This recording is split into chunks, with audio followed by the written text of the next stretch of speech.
seen in Chapter 2 made federal character unenforceable, gave the lion's share of the oil and other assets to the far north through a federal account sharing process that was exclusively weighted to favor the far north and make corruption official. Let me take you back over 2 decades of our journey.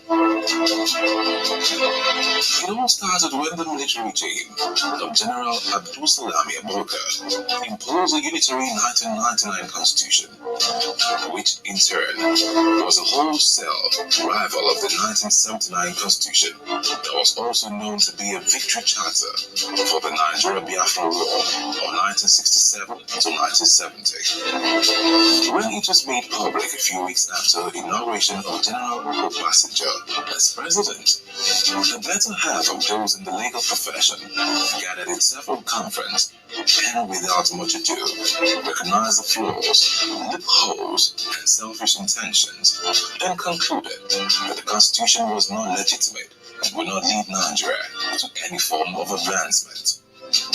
It was important that the mechanism or vehicle to set up a countrywide rejection of this forgery of a constitution was put in place.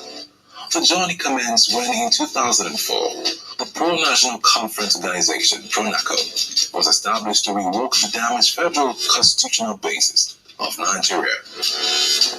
PRONACO being the People's Sovereign National Conference of Ethnic Nationalities in Nigeria, convened in all ethnic nationalities, and quickly mandated its representation to go back to their people and to come up with a ratified draft of how they would want to participate in the Union of Nigeria. The conference sat in plenaries across the cities of Lagos, Port Harcourt, Enugu, Jos, and Kano, then returned to Lagos for the final sitting, and in participation, conveners in the likes of Anthony Ihanoro, Wole Soyinka, Chukwu Emeka Odumego Chukwu, and similar leaders across the territories. This resolution was an agreement derived from the composite people's constitution as presented and defended by ethnic nationalities representation in those sequential conference. And it is important to know that there were observers from the international community, including the US and European Union observers. In August 2006, a delegate from Castina moved the motion for adoption of the draft People's Constitution that emerged from the 29-point resolution of the conference. In furtherance of the PRONACO consensus to restore the federal basis of the Nigerian Union, in 2007, the Movement for a New Nigeria was set up as an enforcement of the consensus, at the time to exclude the 12 contiguous northern states that had introduced and embraced the Sharia legal system against a secular basis for Nigeria. The Allies had insisted that democracy and Sharia system could not coexist in the same political space, hence the need for a new vehicle, the Movement for New Nigeria. On the 23rd of May 2007, MMN, through its legal counsel, filed a suit at the Federal High Court Abuja to challenge the legitimacy of the imposed 1999 Constitution, seeking a termination of the entire Constitution. At the court hearings, which had the Attorney General of the Federation representing the federal government, legal representation of the National Assembly, and others admitted the people case which they could not defend the challenge, but insisted that the plaintiff had no locus standi. In English, the plaintiff had no status at law to bring in the case to challenge the legitimacy of the 1999 Constitution. Having acknowledged that the restoration of the people's sovereignty did not need the participation or permission of government, the Joint Multi-Regional Vehicle instituted the MMN Lagos Declaration, 30th of June 2011, by which the Allah's partner blocks the Lower Niger, South-South, and Southeast, the Yoruba land, and the Middle Belt publicly rejected the Caliphate-imposed 1999 Constitution, mandating regional self-determination actions which included referendum and international outrage.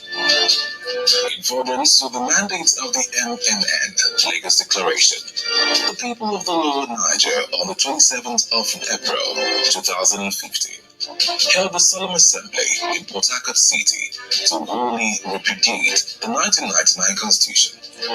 In that assembly, the 1,885 ethno-linguistic map of the Lower Niger was adopted as a geographical basis of federating. The assembly mandated the distillation of character of relationship as well as asset protection and guarantee scheme to protect the asset of the indigenous people in other blocks of Nigeria.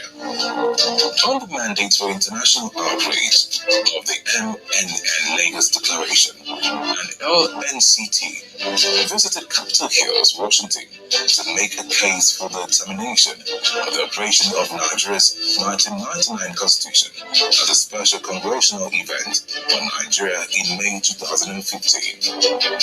The team also made informal consultation for the same matter at the UN headquarters in New York in the same year. 2 years later, still in furtherance to mandate of the MNN Lagos Declaration, the Yoruba indigenous people held the Yoruba Solemn Assembly at Ibadan on the 7th of September 2017. The Assembly publicly repudiated the 1999 Constitution as the basis of the Federation of Nigeria and proclaimed the self-determination right of the Yoruba land to reclaim autonomy of Yoruba land. Then a year later, on the...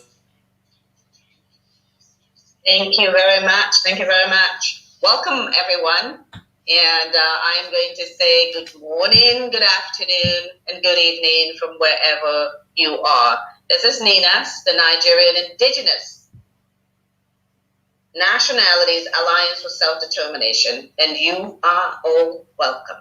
We have an exciting day for you today, and I am glad to see so many faces that joined early, and I hope that you were getting some information from that video that was playing, because that was a story of the journey that lots of people have started. A lot of them are no longer here, but it in no way diminishes the impact that they have had on this journey that we are on and that we will finish successfully. So welcome again, and we have a lot that we are planning for today. Please, if you are not called upon to speak, do please keep your lines muted. Please keep your lines muted. We have a lot of information to provide to you today.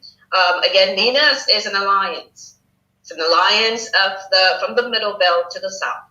So it's got the Middle Belt Forum in it. It's got the Lower Niger, which is the Southeast and the South-South. And it's got the Yoruba land or nation in there as well. And why is this so important? Why is this critical at this time? Well, I'm sure all of you heard or saw the news about the dot that Buhari talked about, because he wanted to collapse. He wanted to collapse this movement into the dot that existed back in 1966. But NINAS is the dot expander. It has blown open that dot so that the majority can take their rightful place, can put that rightful stake for their ancestral lands, for their assets, for their freedom, for their progress. That's what NINAS is. And that's what all of you here are, and that's why you're here. So welcome again. And again, today we're going to be talking about what is coming up, right? We'll talk a little bit about what NINAS has done. Then we will talk a little bit about what's the impact of that. And then we'll talk about the Million Man March, because I'm sure all of you are here and you're excited to hear about that. And you're also excited to hear the things that are going to be upcoming. So I am going to introduce a couple of people that are going to be part of the process here. Sharon is here, and he is with Ilana, and so he's going to be part of the discussion as we move along.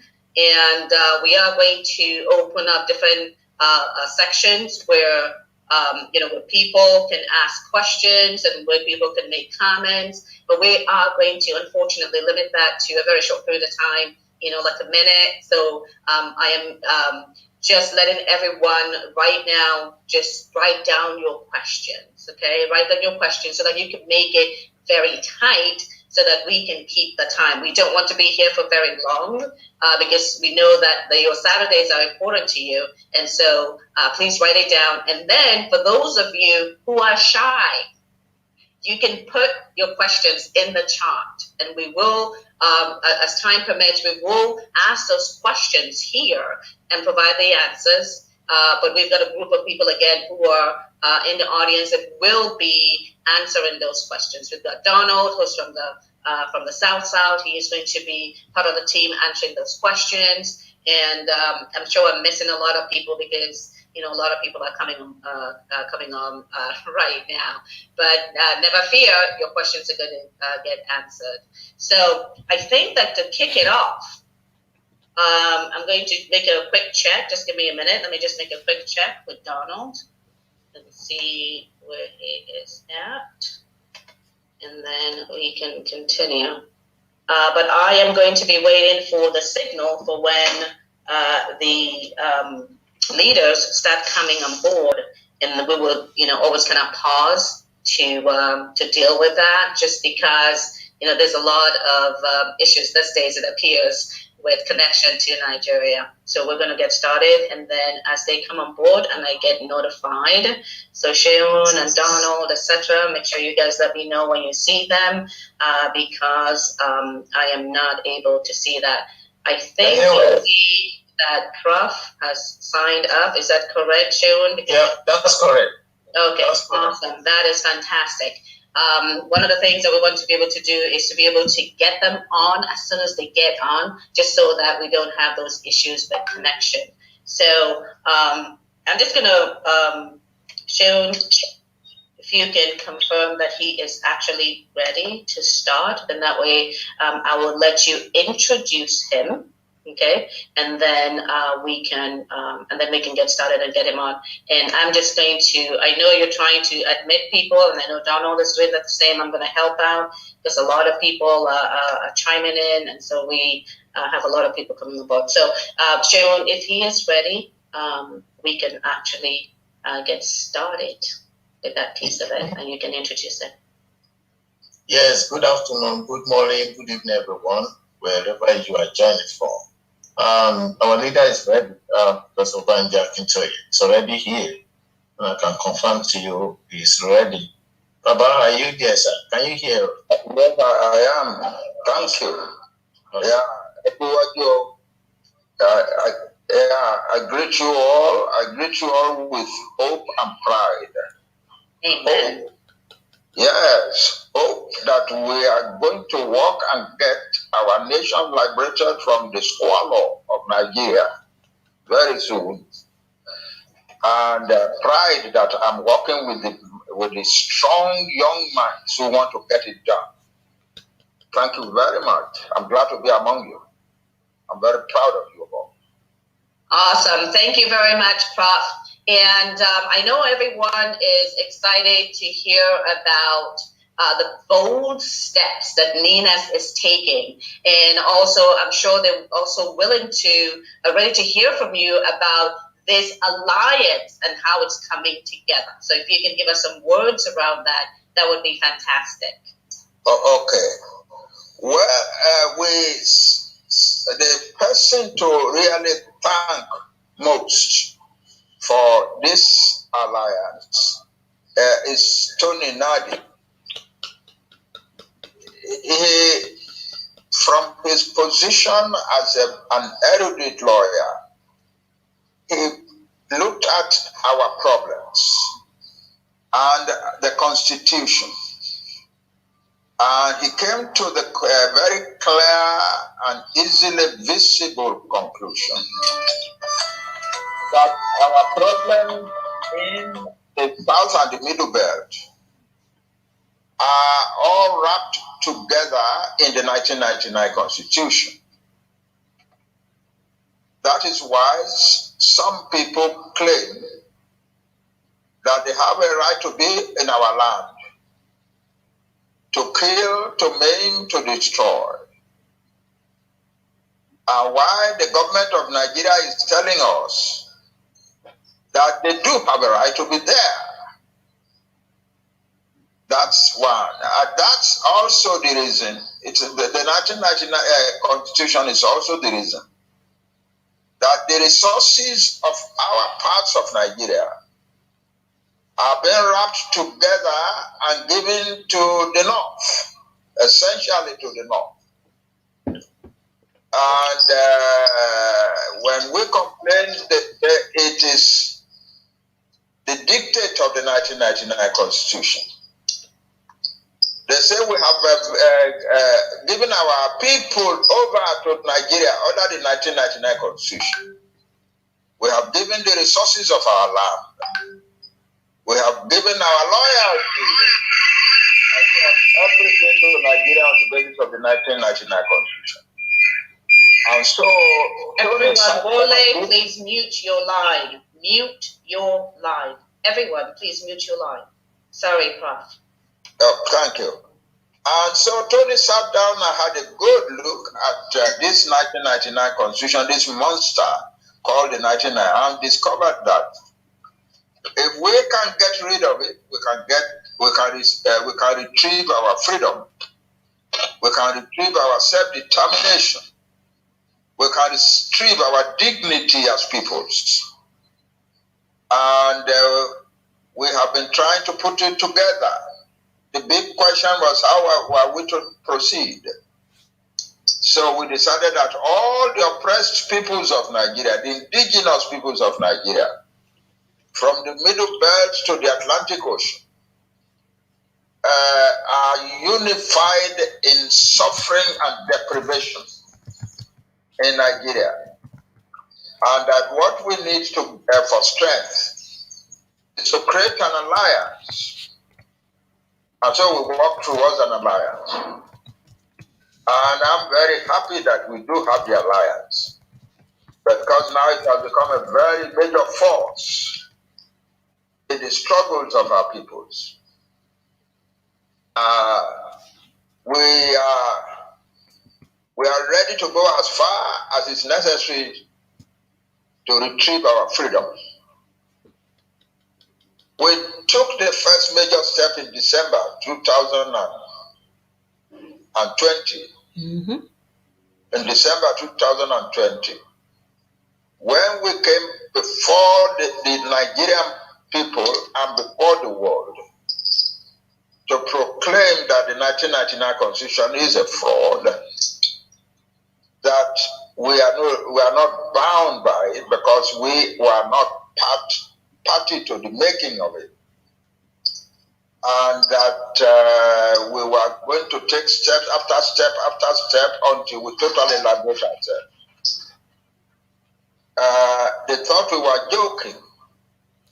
Then 2 months, 3 months later, we gathered in Ibadan, and we took the next step. And a week or so ago, we took the next step. So we are progressing steadily, logically, legally, and sustainably to work for the liberation and dignity of our people under the aegis of NINAS, Nigerian Indigenous Nationalities Alliance for Self-Determination. The basis of our action are simply that a minority in the north, led by the Fulani and bolstered up by a subdued people, the Hausa, all both of them together constituting a minority in Nigeria, have appropriated unto themselves all the powers and benefits of state in Nigeria. Mm-hmm. They control the powers of state at the federal center. And they use that to do a whole lot of horrible things to us. I want you to know that this is a continuation of the old trouble of the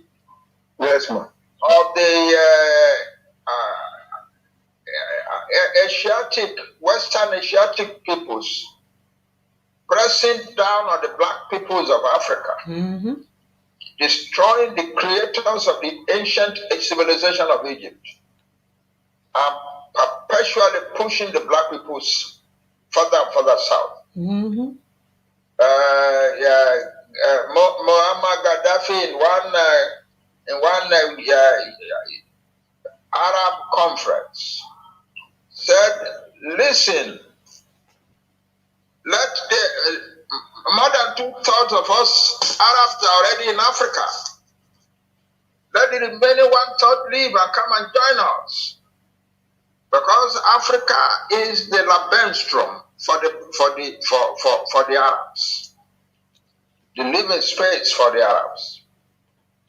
That is the attitude that peoples like the Fulani, who are who claim some connections with the Arabs, so that the Ahmadu Bello said that he was a grandson of Prophet Muhammad. We respect Prophet Muhammad for what he did for the world. We respect the religion of Islam. But we do not respect people who are using it as a tool to subdue and destroy peoples. Mm-hmm. And so we refuse to bow down to the subjugation by the Fulani, bolstered up by the demographic numbers of the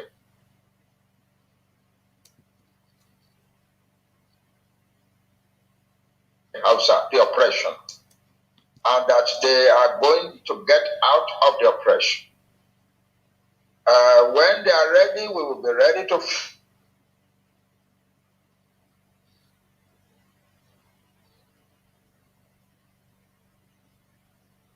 Connectivity issue. Be patient. He's gonna come back.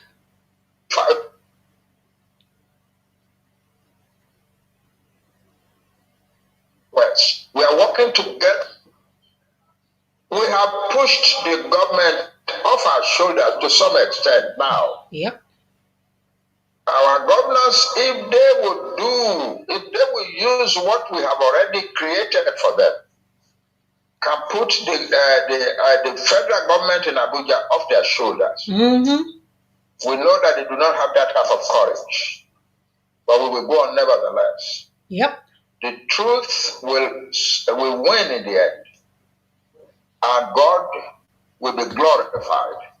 Thank you very much. That's NINAS, an alliance of the Yoruba of the Southwest, of the Igbo of the Southeast, of the many peoples of the South, and the many peoples of the Middle Belt, all together amounting to about 75% of the population of Nigeria and the territorial land of Nigeria. So we are not a minority. We take strength in our largeness and our majority. As we in a time of trouble in the Southwest used to say to people who thought they could subdue us, only the bigger fish can swallow the smaller. Mm-hmm. The bigger fish is now in the process of liberating itself and pushing the smaller fish away. Yep. God bless you all. God bless the NINAS. God bless the minority peoples of the Middle Belt. God bless the peoples of the South. God bless the Igbo nation. Thank you very much.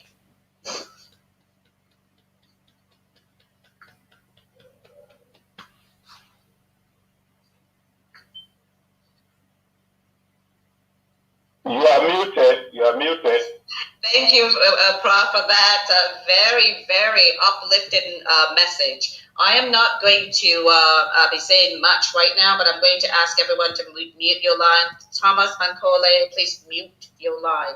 Everybody, please mute your line. We do have the Secretary General of NINAS, Barrister Tony Nnadi. Thomas Mankole, please mute your line.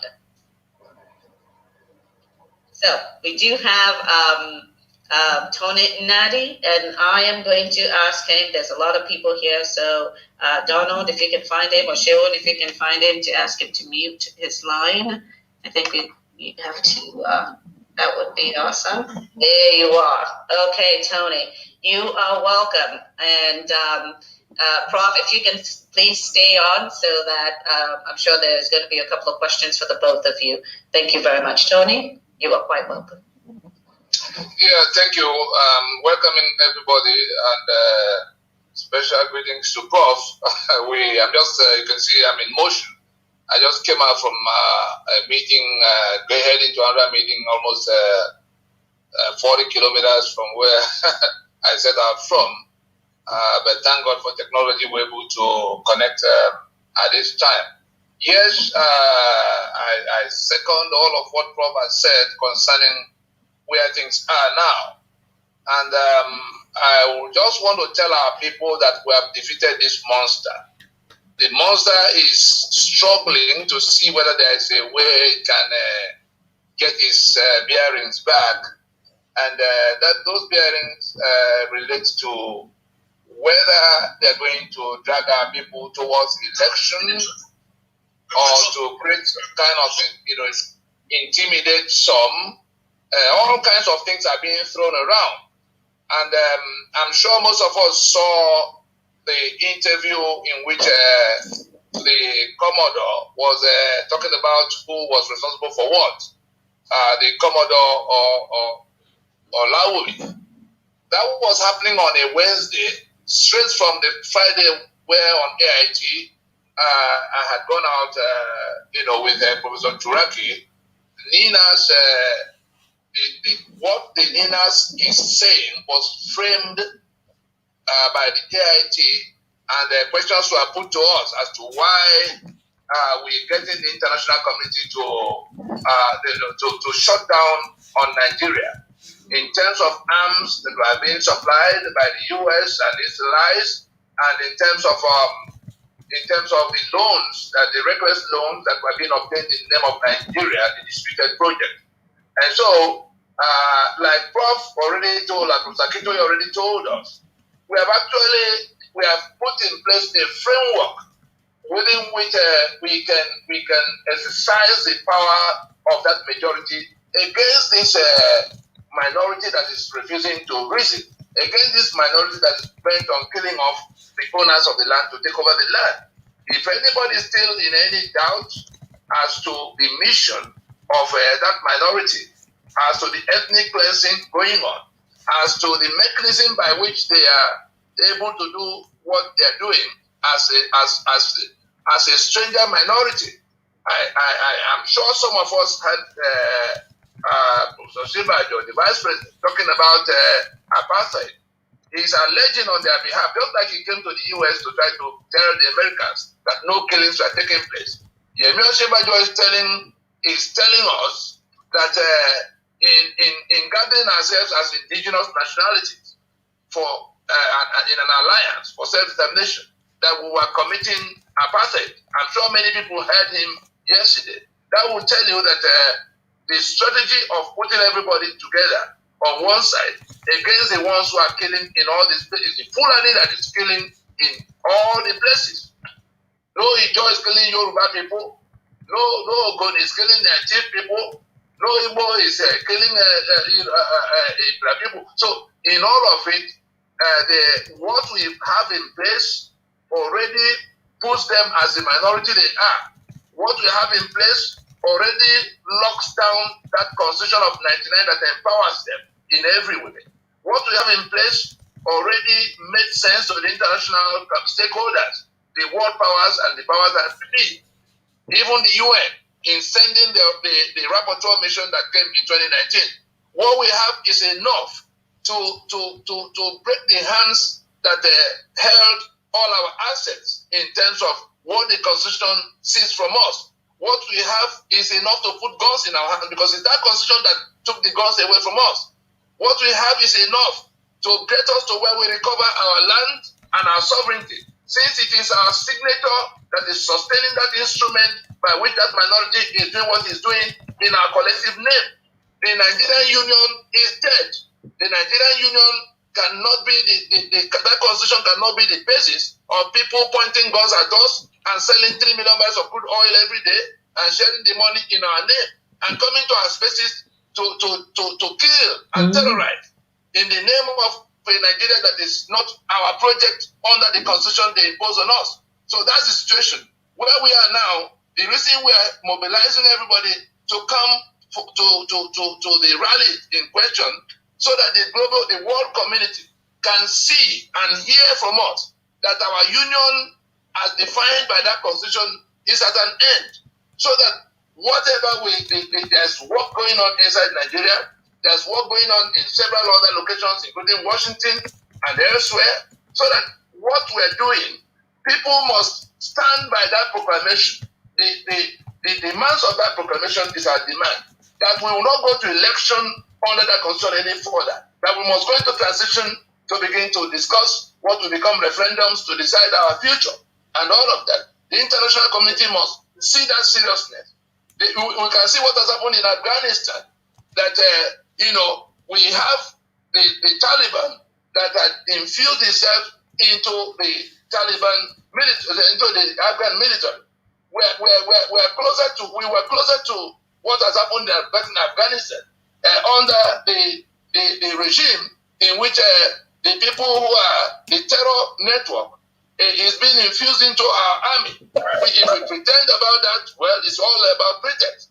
And so we're just encouraging everybody to realize that we have a golden opportunity to overtake this monster. If we do not seize that opportunity, they are also working their ways to see whether they can delay us a little and be able to deploy their own mechanism. It is the election of 2023, whether we want to proceed towards that election under this constitution, because that will then be endorsing giving the constitution a new lease of life. And we can target to take down what is left inside the third quarter of 2021, not in 2023. Inside 2021, the global community must wake up to realize that we have repudiated that constitution and we say we will not go to any further elections under it. Once we do that, we are domino 2 in our roadmap. And that's it. From that day, we can pick up guns, because that will be the day it becomes clear that everything the constitution held back from us, our access, our right to police our areas, and all kinds of things will be returned to us in the transition that will then follow. We decide what we'll do with the future. I think it's just for us to understand that now the international community must see us, must hear it from us, we must see that we are determined, to proceed into our right to self-determination as guaranteed by the instrument of 2007. That's why I think I want to hand it.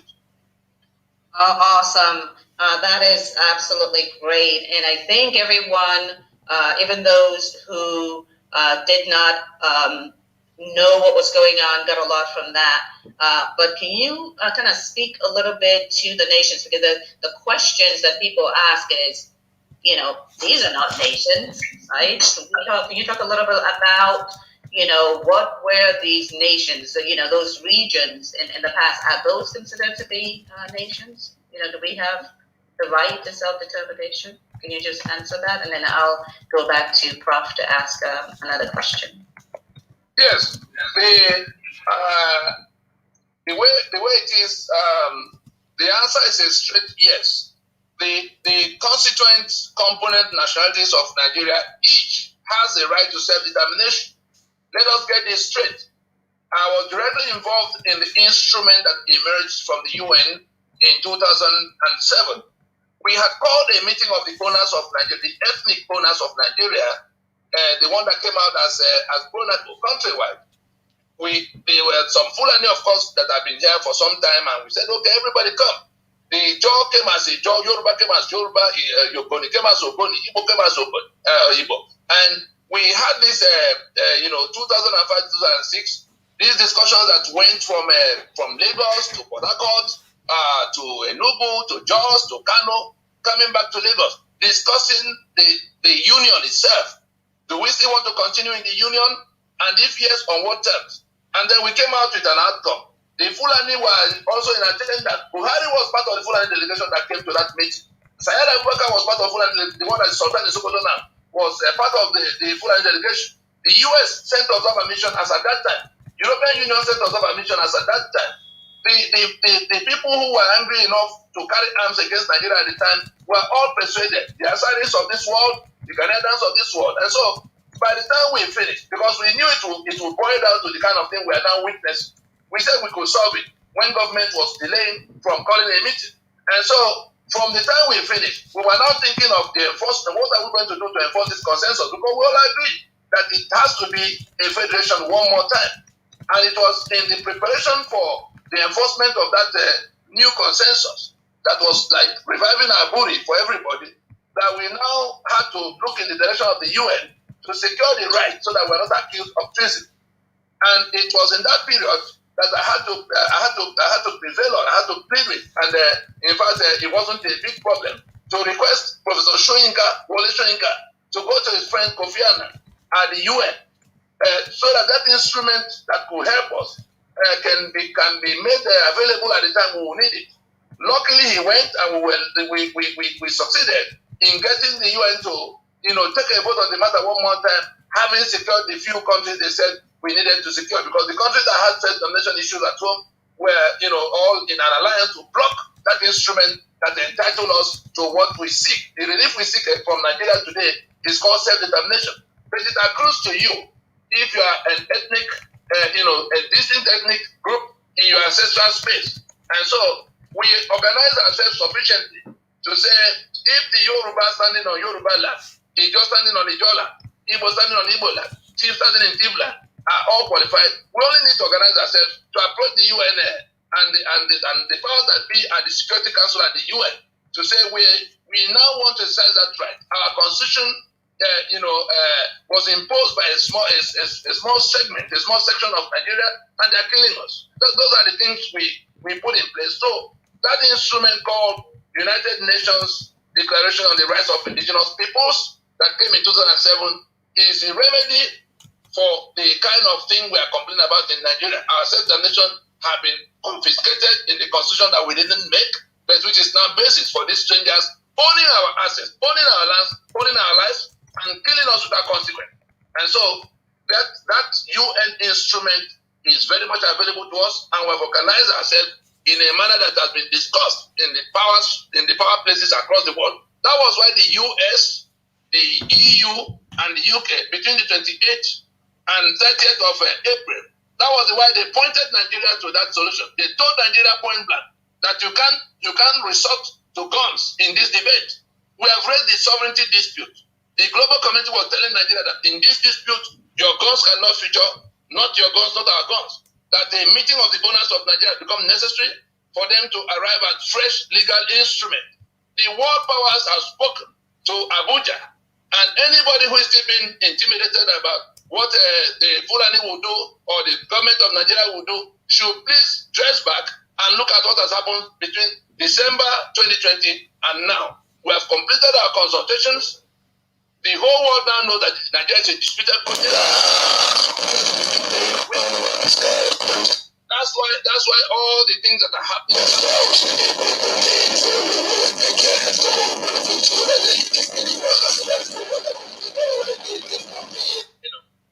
So I think I'll leave it there.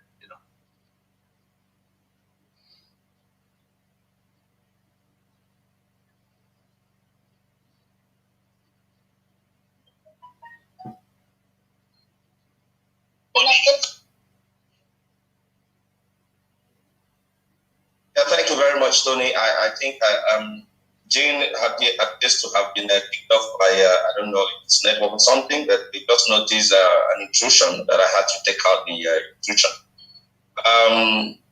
I do not know if we have, if it's time for us to take questions from a few hands that are up for the Secretary General and the Chairman to respond.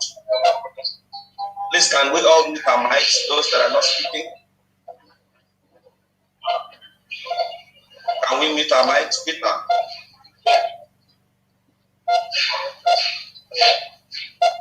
The host or the co-host can mute everyone.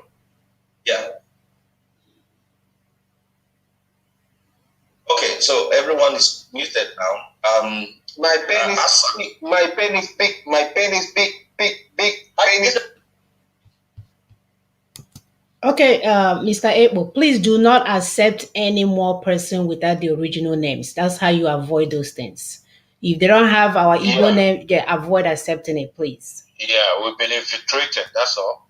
Yeah, okay. I'm going to suspend admitting people for now while I mute everybody. And for those that are going to be called to speak, I will only send you a request to admit. Okay, we are going to start with Hassan. Good afternoon, good morning, good evening. Are you there? Good afternoon, everybody. Good morning in some part of America. My question to the two speakers. First, I thank them for coming to give us this information. They are very, very informative, if I may. But my question to them is, we've been relying on these international communities for too long. And I just came back from home. I was in Nigeria for about a month. I had the opportunity of traveling to the Yoruba state, Lagos, Ogun, Oyo state. And I realized that this project that we are very, very serious about, majority of people in Nigeria are not even interested in the project for reason best known to them. Are we going to continue to intensify our education of the people back home, or are we basically going to rely on the international community to help us get out of these doldrums? Thank you.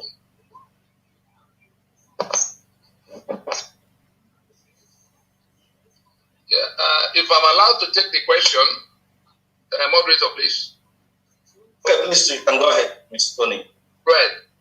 I'm inside that Nigeria, and I can report to you that if you go back to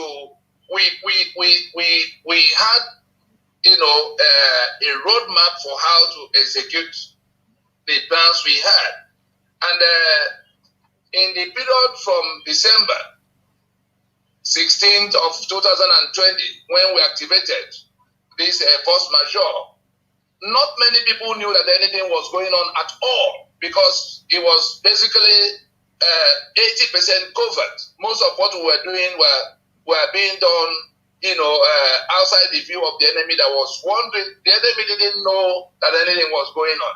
And because we had to preserve it to the point where everybody was ready to now come into this phase, we didn't have to go shouting about it. So our people are also just now waking up to the fact that there's such a grand design, bringing the whole of the South and the Middle Belt on one side, taking on that constitution that they created. They didn't know that the constitution was the problem. They thought it was the leadership. They thought it was corruption. They thought it was all kinds of things. They didn't know it was the constitution that took electricity from them. They didn't know it was the constitution that took security from them. And so it was only after that activation of the force majeure in December of 2020 that we came to the 90 days. We waited for the federal government. They rushed to National Assembly. The 30 days, the state governors went to Asaba. They neither here nor there. And then the 120 days that just passed, we divided it into three of sensitization, mobilization, and enforcement. we are not God to say that we must finish this. This problem took over 250 years. From the time the slave trade ended and people began to get into colonial, ventures that led to Berlin Conference of coming to formalize all of that, and everything that has happened from 1914 to date to us as a country, as peoples, locked in together here. This problem took over 250 years to create. And we drew up a 20-year plan in 1999 to try to unravel it. And we have succeeded in unraveling that constitution. There's nothing that's going to save it except we go back to sleep.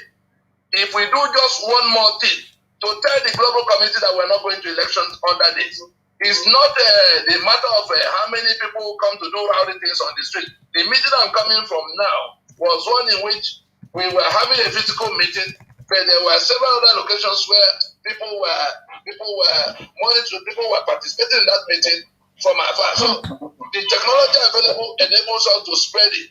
And the whole plan, if we understand it, the whole plan is something that we just need to do the little we're asked to do. The question of relying.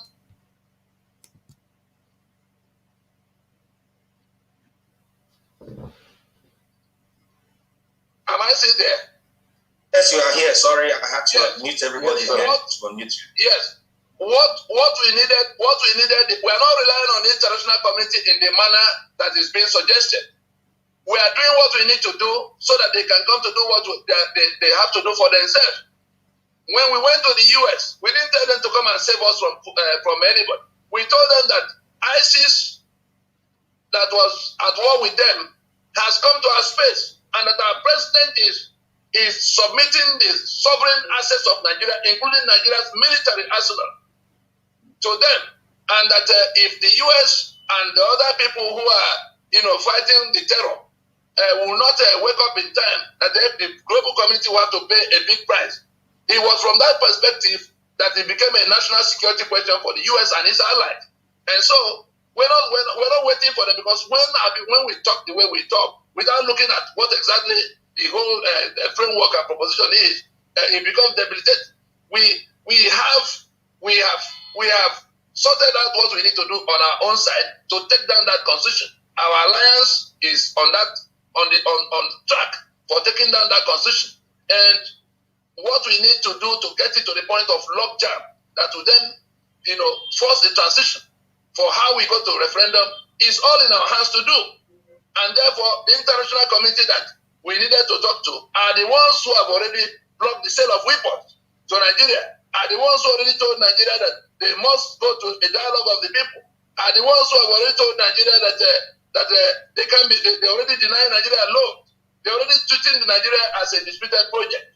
And so that's what we have. And with what has happened in Afghanistan, the US did not listen to the locals at the time, but on our own case, they listened to us for 7 months in 2019. They have framed policy decisions on Nigeria that are adequate, to solving this problem the way we're in control of it. They don't want to send boots on ground into foreign places. We knew that, which was why we offered them our local initiative that will solve their own national security problem. That's where we are now. Those who are marketing the plan should at least pay attention to know exactly what we're taking to the marketplace. What we need to do is 75% of the whole task, and the international community will be able to do the little that concerns them. And so that's the question. That's the answer I want to give. Yes. The big question that people are asking, Tony has answered it considerably, but the important thing is this. My brother who said he was in Lagos State or Ogun State or Oyo State, I didn't see much of evidence. So I'm surprised about that, because I would say that the youths of the Southwest have done an enormous amount of work in spreading the message. There's no doubt about that. They decided that we were going to hold a number of rallies. And we held the first one in Ibadan. About 1.2 million people were present. And we thought, wow, we can never get it bigger than this. After all, Ibadan is our biggest city. Some days later, we held another one in Abeokuta, and it was a lot bigger than the Ibadan one. And everybody concluded, well, Abeokuta has stolen the prize. Nobody can ever have a rally as big as that again. And then we went to Osogbo, and Osogbo was much bigger than Abeokuta. And Akura was much bigger than Osogbo, and Ado Ekiti came out surprised the whole of the Yoruba nation. People came from all over Yoruba land to all these rallies. Our young people were traveling around, mobilizing themselves, spreading the message. And as I'm talking to you now, there are many of our civic organizations that are going from village to village, telling the people, forming local committees to spread the message. So, and I know the same, in fact, on a more radical scale, has been happening in the homeland of the Igbo people. They have, unfortunately, gone into this spirit of confrontation. But gradually, I'm sure that they will get to know that if we do this together, the way it is being done in other places, and we are able to evolve one voice that we can go before the United Nations and other international institutions, agencies with, we can win. We can win. As Tony has said, we have succeeded in getting the rich countries of the world to refuse to sell guns to Nigeria. And what was their reason? The reason is that we know they have been coming to tell us that they are going to use the guns, the weapons, to fight terrorism. But we now know that they are not using the guns to fight terrorism. They are using the guns to kill their own people, their own citizens. And so we will not sell guns to them anymore. That's a major victory for us. A very major victory.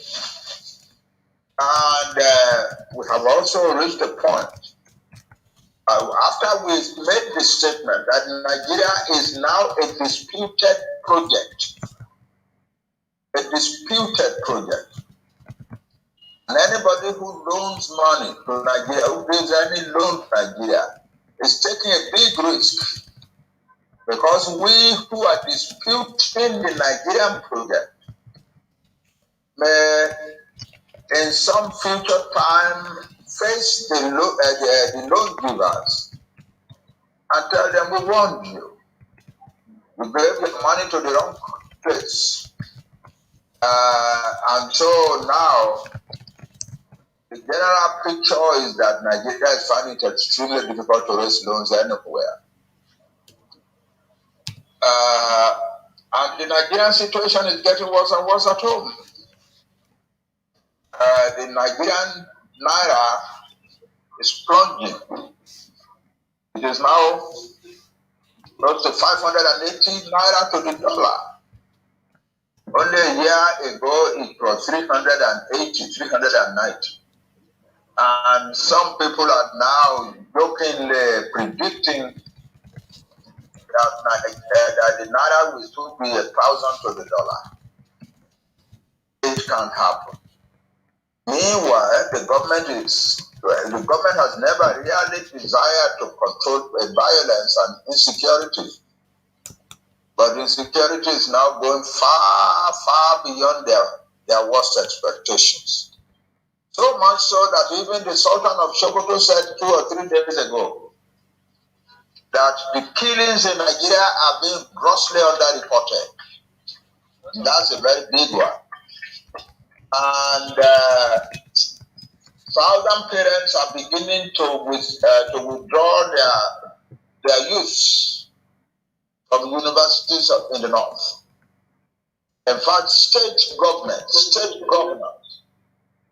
are helping to put vehicles on the way to go and evacuate the students of their states from some northern universities. The country is already in the direction of disintegration. And I'm not saying that we are entirely responsible for it. The circumstances themselves make Nigeria increasingly untenable, unsustainable. So we have our opportunity in our hand. All we need to do is to increase our spread of the message to our people. Tell our young men not to put themselves in the hands of danger. Don't go and attack the police and the military. We don't need to do those things in order to win our states, in order to win our sovereign countries. We don't. We can win our sovereign countries the way that it's been done in some other parts of Nigeria. So we must reach our young people everywhere. They are all our children. For an old man like me, those are my children and grandchildren. I'm pained. It pains me heavily when I hear that they are dying. I don't want them to die. So we must tell them, well, you don't have to die. You must live for your country. You are the ones who are going to build your country of the future. Yes. Don't go and risk your life and die. No. Who is going to build your country when you die? So those are the things we need to do. We need to come out frontally. NINAS needs to come out frontally to attack the idea, the tendency present in some parts of Nigeria among the youths of the nationalities that are members of NINAS, tendency towards attempting to achieve success through violence. We can achieve the success otherwise. I'm sure that the pressures that we are mounting, I know it is not that we are not guessing. I know that the pressures that we are mounting are beginning to have an impact. For a country to face the open denial by many governments of the sale of arms to them is a very major impact. For a country to find it difficult to raise loans is a very major impact. We are reaching a point at which the governments of Nigeria may not be able to pay salaries to public servants.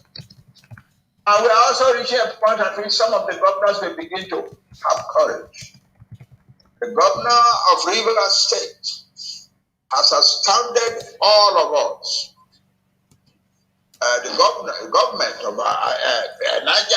of Rivers State has astounded all of us by making a law prohibiting the federal collection of VAT taxes in Rivers State. Many of us are already telling our governors, one governor can do that, and you do that for us too. Yes, the tires are already falling off the vehicle. The tires are already falling off the vehicle. All we need is to keep on the pressure, and the vehicle will finally grind to a halt. I know we can win.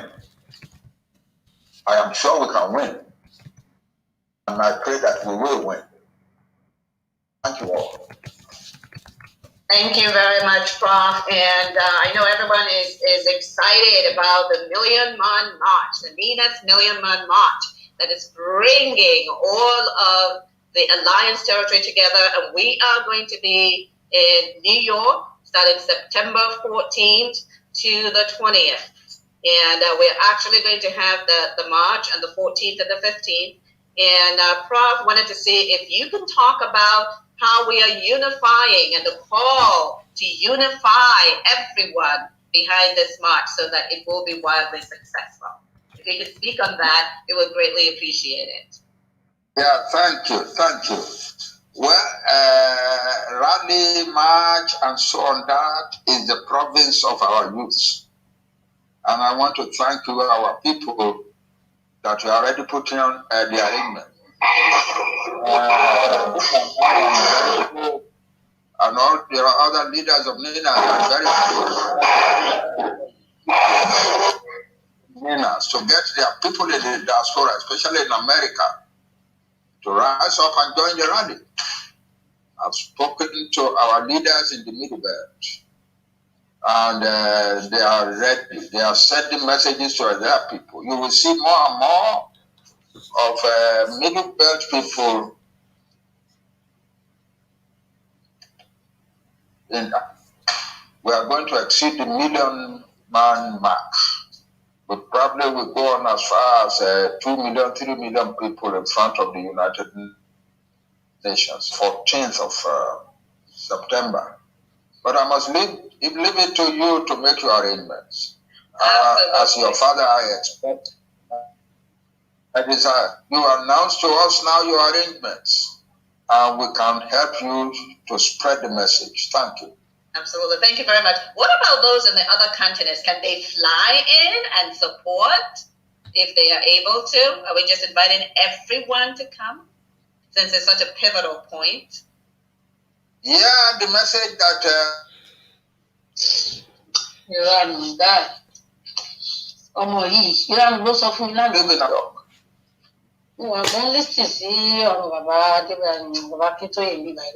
Can you please meet everybody? And you just mute everybody, please. Yes, I muted her already. Sorry about that, Prof. If you can go ahead. That's all right. That's it. So the ball is in your court, our younger people. Tell us, how are you going to put it together to get 5 million people in front of the United Nations headquarters? Okay, folks, you heard it here first. He's saying 5 million.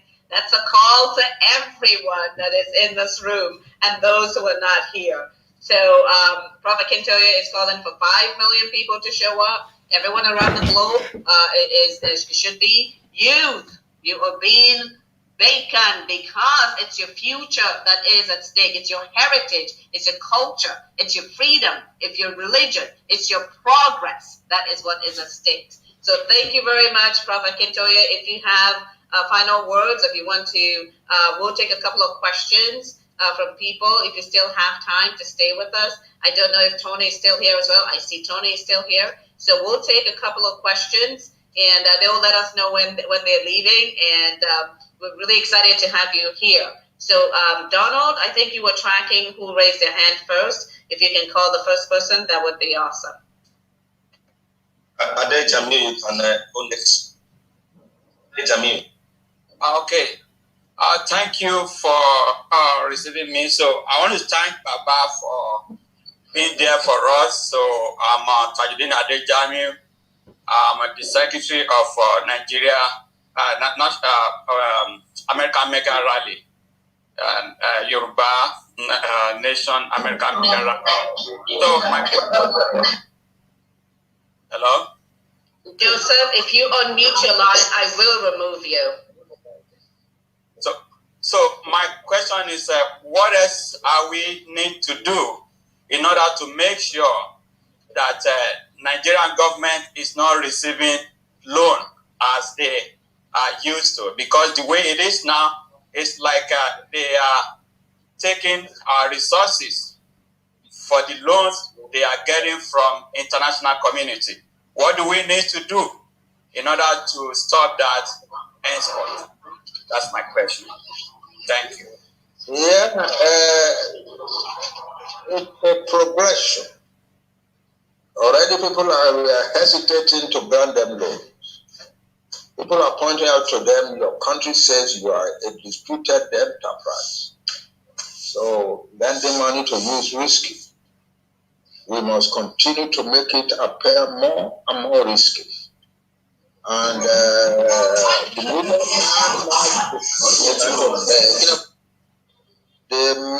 Million Man March before the United Nations sends a message more powerfully than anything we have done before. You can be sure that after that, it will become a lot more difficult for for Nigeria to raise loans abroad. It will become more difficult also to have any nation abroad dealing with Nigeria as it is. So we need to make that powerful show of rejection of Nigeria, and the world will begin to listen more and more to us. Thank you very much. Thank you very much for that. Am I allowed to leave now? Yes. Yes, absolutely. We are so thankful that you were able to join in, and that the lines were very good, so that we could hear you clearly. That was just such a great and motivating speech for everyone, and the answers. And we know that we are going to succeed. And everyone here just wants to say thank you very much. Thank you. Okay. Thank you. Okay. So we will continue now. We have Tony and Nnadi. I'm going to check on you to see if you have any more time to spend with us, or if you need to leave also. Yeah, I will leave in a short while. What I will add to. Go ahead. Yes, I could take a couple of questions. I'm stuck in traffic. Okay, well that works out well for us then. Donald, if you can call the next person. So as it were, Hold on, Donald. Let me just add something to what Prof had talked about in terms of the significance of our going there. Our messaging, we're in touch with the rally organizers to craft our messaging so that the international community that will be looking at it will be able to take away exactly what we're saying. Because if we go saying some kinds of things that don't tie into what they are able to do for us, they must know that we have rejected that union. They must know we are insisting on a transition and referendums, because that transition settles their mind about anarchy. That's their biggest fear, anarchy in Nigeria. So if it is NINAS that is coming to say we can't proceed to another election, they must get this very clearly, that we reject further elections under the. If we craft our messages, our message for the rally, so that when they look at it, it may be 5 main things we will say that will tie together. If these people are saying they reject the union as defined by this imposition, if they say they reject further elections under the constitution, and they're saying they want to go to transition, if they're saying that it's referendum now and nothing else, let it register in their head that that's what we're saying. Because if we come saying, give us a good republic, give us a thief republic, yes, it serves in saying that we are fed up with Nigeria, but we will be confusing our message. Let them know that we are organized. Let them know that there will be a transition to avoid anarchy. Let them know that it is a referendum we are asking for, and that we are saying nobody should support it, that we are not going to election, neither should they support further elections. They've managed South Africa before. They managed the transition from apartheid. So they have an idea of the process, which is what NINAS carefully crafted into our demands, into the 5 points of demand. So the organizers will have to, we will liaise a bit more in the background to clear up, to clean up our message so that it can tie into what they can do, not the things that just pop out of our heads and we just go throwing it at them there. That's what I wanted to add to that. If we do it well and they're able to take out the demand, yes, the number is good, but they should be able to come to the conclusion that this is what these people want, and that thing they say they want ties into their own, framework to be able to solve.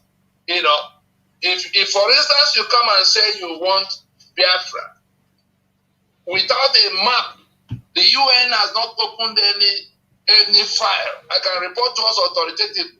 The UN has not opened any file concerning Biafra since after 1967 to 70 to date. They know that our people in the past are fed up with the Union of Nigeria. But what is the map of that Biafra that they want now? Have they discussed it with their neighbors who are involved in that map? It is self-determination that we want.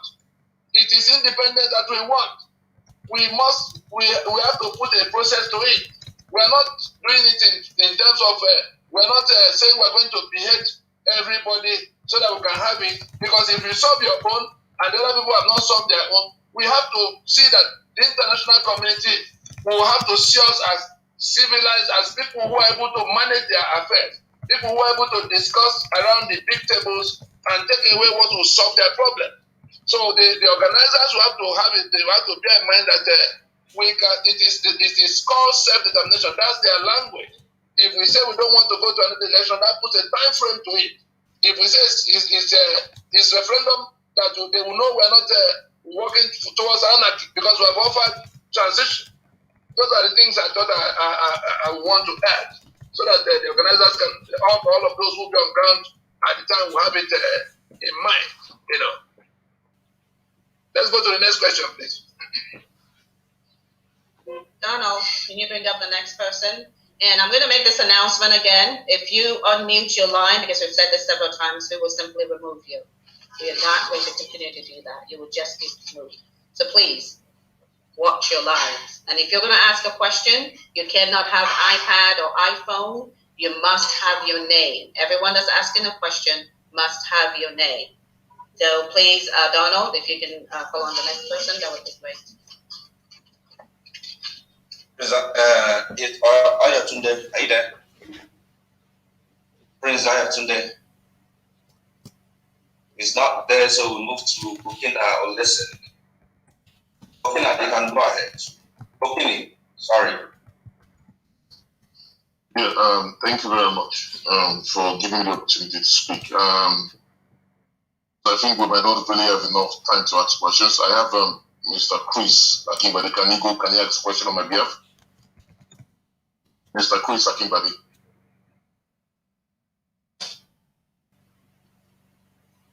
Mr. Chris, you can go ahead and mute yourself.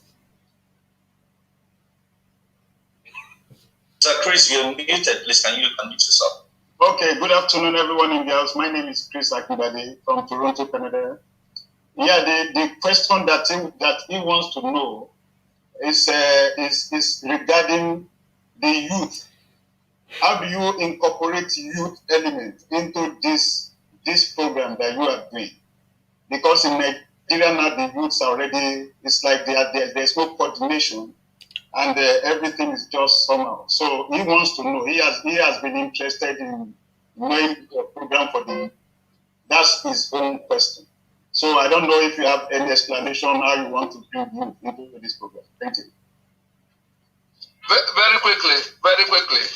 The meeting I'm coming from now had in attendance the leaders of the youth networks from this part of the country, so that it's not something that we make contacts with the leaders of the ones we could identify, the leaders of NSAS, as far back as the time they were doing their NSAS.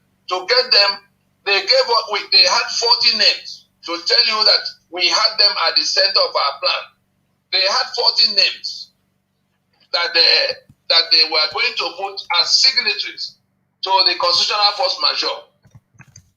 A few hours, almost past midnight of the day before the announcement, some of them reasoned that at that time, the government was looking frantically, because the government never really identified who organized that NSAS up to that time. And so, if they trusted us enough at the time to make themselves known to us and to put their names down, that it might jeopardize their participation if they sign up and then begin, because their network of organizing can easily be identified by government, since some of them were also seen in course of the commotion, but their roles were not known. And so it became their decision on the night, overnight of that 16th of this, that's the 15th that became 16th, at about midnight. They called us to say, please, don't pull our names out. We'll be endangering the project because the government will be more interested since they have criminalized what we are doing, and they say they are looking for many of us. You know, the government declared them wanted and were doing all kinds of things, blocking their accounts. They said they will be more effective within our midst if their names are not listed in that manner, so that they can continue to use their anonymity to the advantage of the whole project. So we're connected with them at that level. Then the nationalities, we also got them to bring forward their youth, their youth wings. There are summits. As I speak with you, there are summits that have been planned. Just use summits to bring it closer to them, even in form of town halls across the alliance territories. So I'm just assuring you that with the youth are being incorporated, even using the church networks, all the youth, because all the organizations that have youth wings, we're using them to also reach those youths, to let them know that it is their future that is being salvaged, so that they have to take their position in it, but not dealing with it as something some people have to do and bring down to them. They are the ones who have to do it, but we have to guide them and incorporate them. That's what it is. They are fully they are being incorporated as fully as we can most. Thank you. Okay, and Chris, if I may add to that, we are also working on, like you said, what plans do we have? We also have plans of going into high institutions, meeting with student union governments, making them understand what the NINAS strategy is all about. We are going to spend time. We're going to run things like town hall meetings with these leaders in high institutions. And with them, when they understand what we will be able to reach out to students that we are going to, because we're actually working on having a very strong unit for breaking the lockdown moving forward. Thank you. And the next person in line will be this is Praise Ayotunde. You called me, but did not permit me to unmute. Sorry, before you go, to unmute me. Yes, I asked you. Okay, hang on a second. Okay, everybody, time out. Have a timeout. And we will call you, Donald, if you can make note of that. I'm going to bring up Shayun right now because we have one of our leaders that need to make a comment. And as I explained in the beginning, for those of you who've just joined us, this is NINAS, the Nigerian Indigenous Nationalities Alliance of Self-Determination, which is the alliance from the Middle Belt to the South, that has really put together the plan that we are all working under. That's all of us in the alliance territory. So you guys are all welcome. And we will be pausing from time to time to let our leaders have a discussion, and then we will continue. So Shaun, if you can please introduce the next speaker, that would be fantastic. Thank you, Jane. Thank you, everyone. Permit me to invite the chairman of ELAN, Professor Wale Adeniro. He has 1 or 2 minutes message to all Yoruba self-determination group. Chairman, if you are there, you can unmute yourself and speak, sir. Thank you. Good evening, Shaun. Thank you very much, Jean. I want to commend Prof Akintoye, Tony Nnadi, and all leaders of NINAS for the wonderful work you've been doing. I want to appeal. My appeal goes straight to all the Yoruba self-determination groups in the US.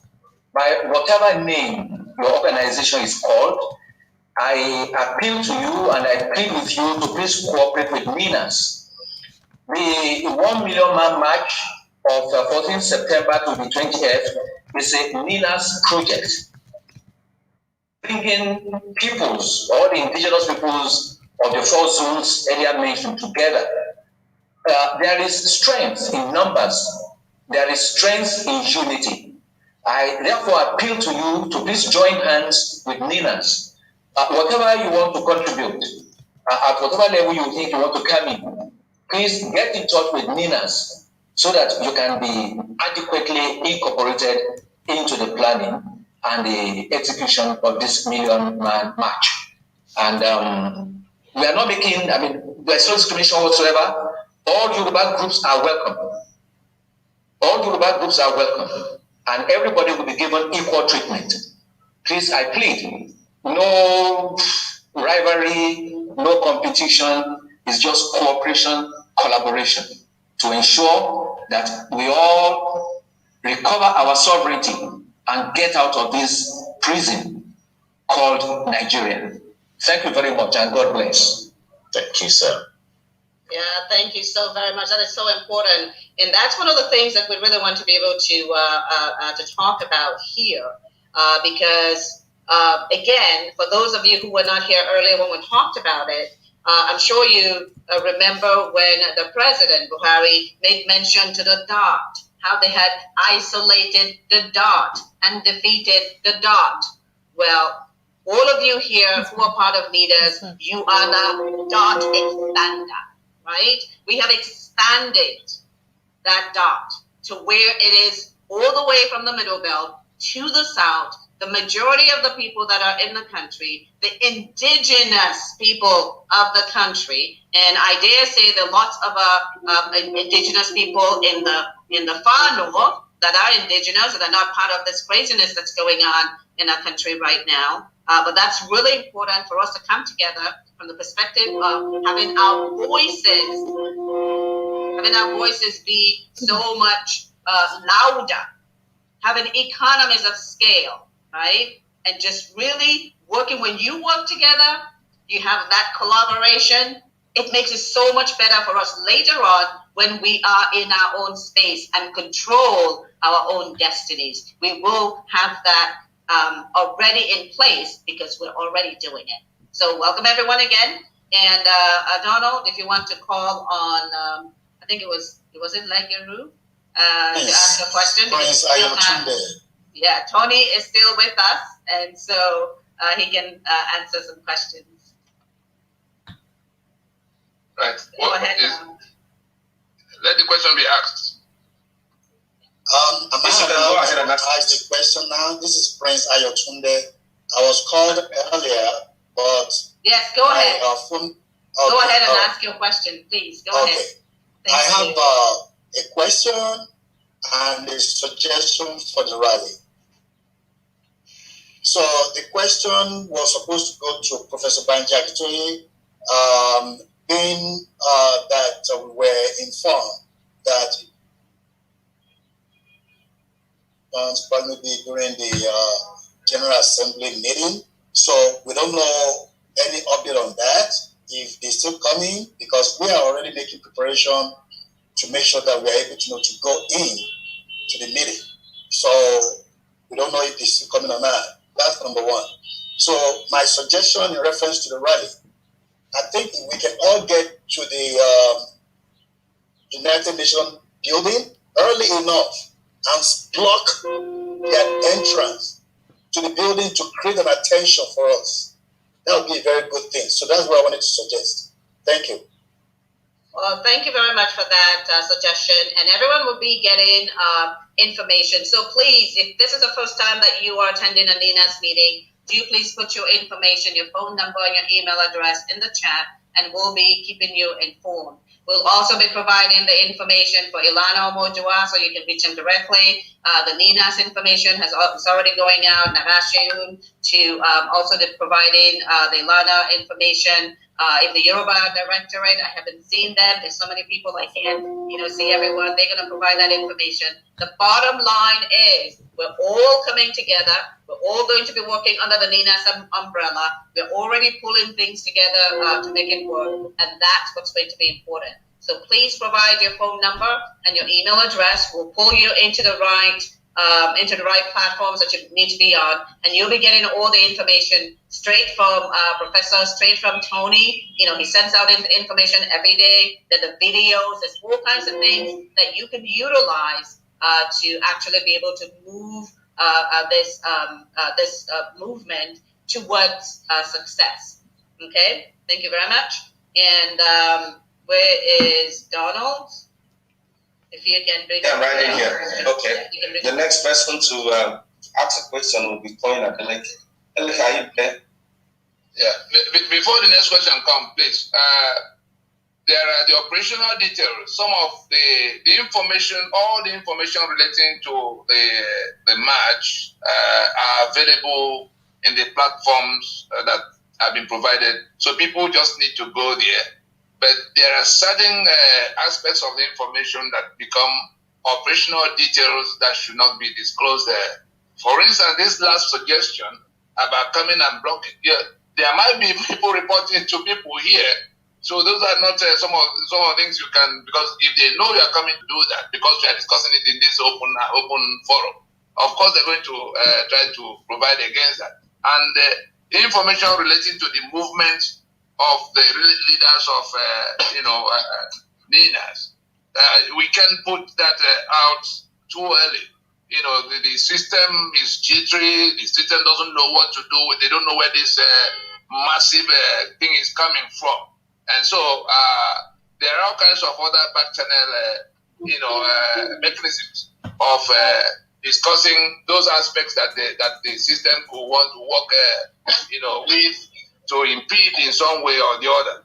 That's what I want. And then the matter of everybody being welcome. Yes, our focus should be presenting ourselves to the global community. The reason the U.S. listened to us in 2019. At the time we went to tell them that ISIS had come to our place at the invitation of our government was because they saw we came as that alliance. They saw that these 300 and something ethnic nationalities for the first time have organized themselves in a manner that presents a handle to a very complex problem they've been scratching their head about. And so on this occasion, imagine what impact it will make. Half of our task is done if we can come out as an alliance of the rest of Nigeria, isolating the source of our problem, isolating the people creating the problem and the constitution by which they've been operating. And so everybody is welcome, not just the Yoruba organization, the Ido organizations, the Igbo organizations, the Yoruba organizations, the TV organizations, everybody who is from that alliance. It doesn't matter what you were doing before. Now we're going before the people who can put their feet down, who can help solve the problem the way it will be less injurious to us. So this is the time to, put aside all of whatever was the quarrel before and come as long as from that be a part of within the plan that have been drawn up. What message are we presenting? How are we to conduct ourselves? With the people watching us, come to the conclusion that we're together in this one demand, and we want to head to referendum and not election under that constitution. So I'm just pointing this out to say that everybody from everywhere is welcome. But it's not it is not this rally that will be used to show who is doing what different from the other. Let us present a common front before this global audience, so that the world can go to bed that same day, realizing that something has given, that the owners of Nigeria have rejected that Nigeria, and they insist now on a referendum, and that they organize in a process that the world can relate with. I think that's what I wanted to add. Thank you very much for that, Tony. And yes, we are a peaceful process. This is a lawful process. And so, of course, we're getting the permits, we're working with the authorities in New York, and we're mapping out, the route. We're working with them to make sure that everything is done on the up and up. We don't have to be confrontational for us to get our message across. And that's one thing that everyone needs to understand, is that confrontation doesn't always get you to where you need to be. And we are going to go about this, have a show of force, be able to communicate the information in a very professional manner, display our culture, display our resolve, and make it clear that we're not going anywhere. The only way that we are going to be quiet is when our sovereignty is restored. And when the future of our children is no longer in danger, when the lives of the indigenous Nigerians from the Middle Belt to the South are no longer taken for nothing. When comments similar to one indigenous Nigeria is equal to 100 humans is equal to one cow, it's no longer heard. Mm-hmm. Okay, and the reason I'm saying this is I want to give you some numbers. Think about this. 100 million, over 100 million Nigerians living in poverty. Did you hear me? Over 100 million Nigerians living in poverty. Do you want to know how many children are in that 100 million? Let's even say it's 40 million. Do you know what is happening to them? From the Middle Belt to the South, we have great intellectual horsepower, and we've seen it. Look anywhere in the world. Check out who is on top. Look at the top, and you will see the names from the Middle Belt to the South. If you starve the brains of 40 million children so that they don't develop to the level that they should, what are you doing to the future? I want you to put that image in your head. Every time you're thinking to yourself, I am tired, I can't move forward, think about those children. No food, wearing rags, with no shelter, no education, no hospitals, no healthcare system, no good roads, no good water, and being hunted. And then you will find the resolve to say no more. Our future must be guaranteed. Our land must be guaranteed. Our ancestral history must be guaranteed. And we move forward. We are moving forward. We're not going backwards. Failure is not an option, and we will not accept that. Donald, if you can call the next question. Hello, Toyin Adele. Are you still there? Yes, I'm here. Good evening. I'm in Lagos and I'm from Ekiti State, but I reside in Lagos. Actually, some of the points I wanted to talk about have been talked about. Being able to reach out to students. Then we need all our social media, the YouTubers, people that have millions of followers on social media. We need them involved because we need the youth. Now, the other time, one of our brothers said that maybe back home, he was surprised that people at home, we're not talking about this agitation the way the people abroad are doing that. No, we do. But remember, we at home, we are at risk. And we rely so much on people abroad, but they are our hope.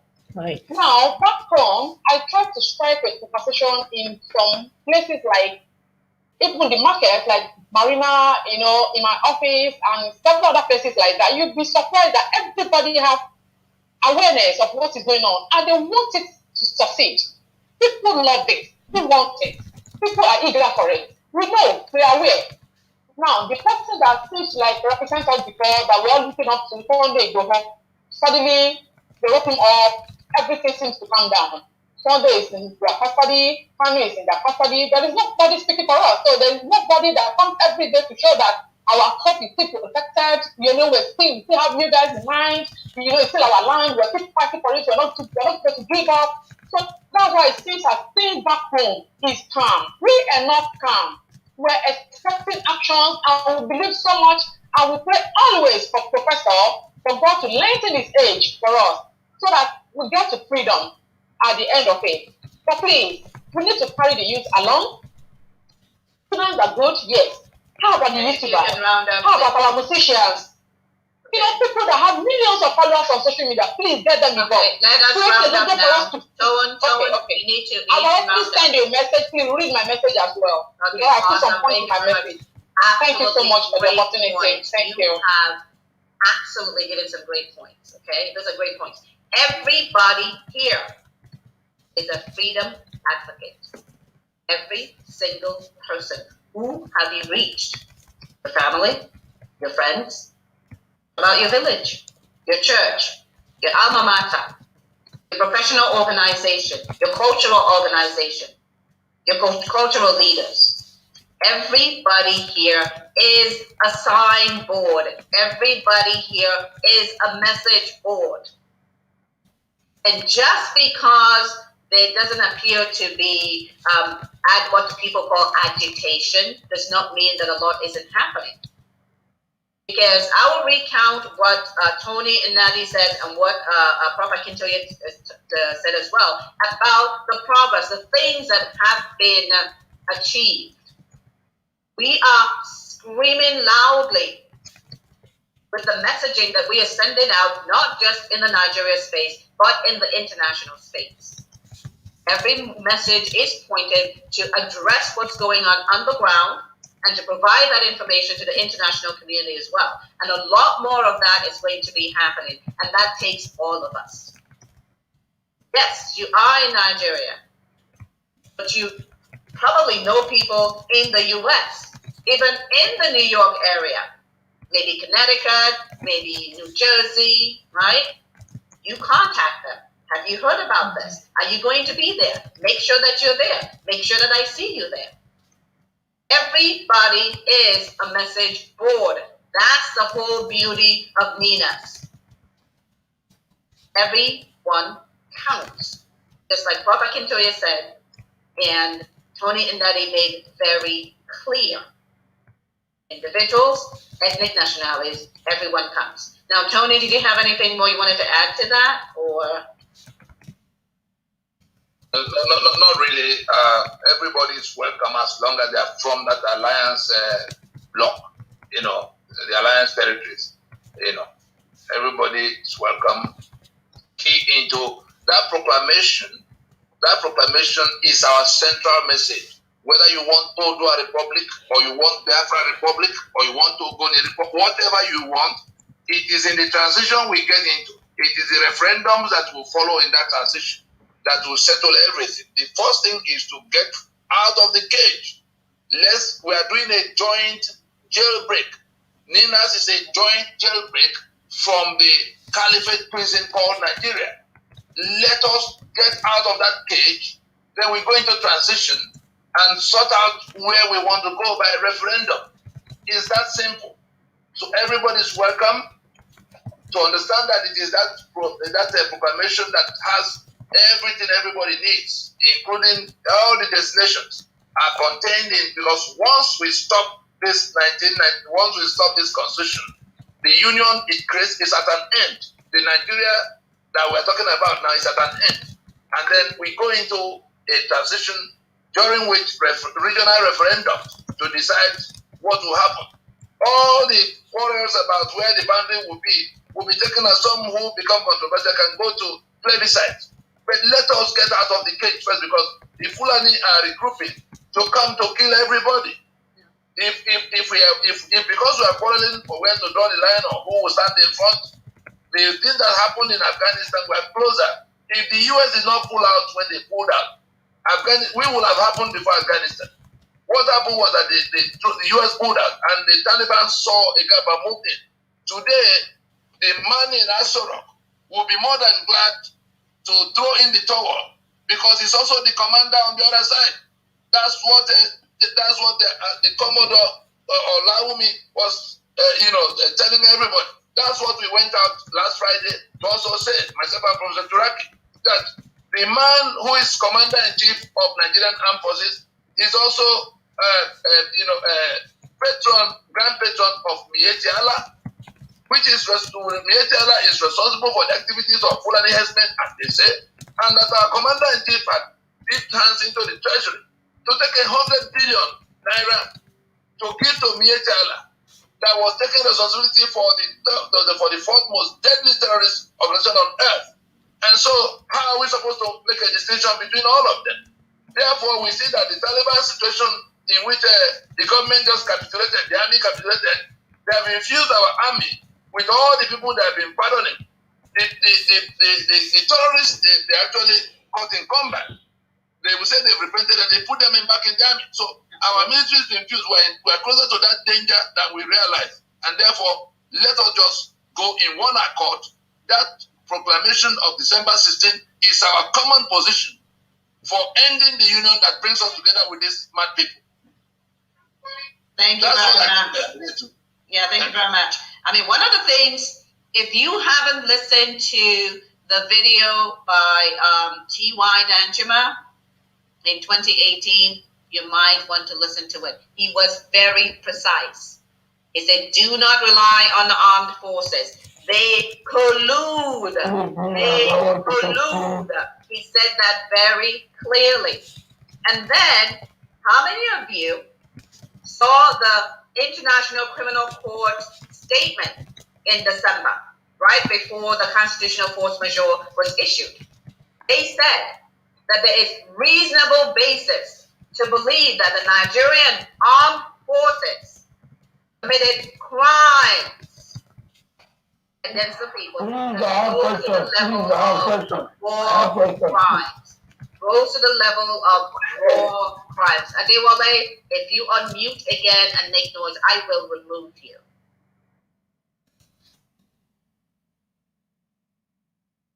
Okay. So, if you are in doubt as to what's going on, the roadmap is there. And if that doesn't convince you, look at Melafia and what he said. And we've got countless videos from the area, the Northeast. And I'm going to give out some more numbers. The UN this month came out with horrifying numbers about how many people has been killed in the Northeast. Are you ready? 350,000 people. 350,000 people.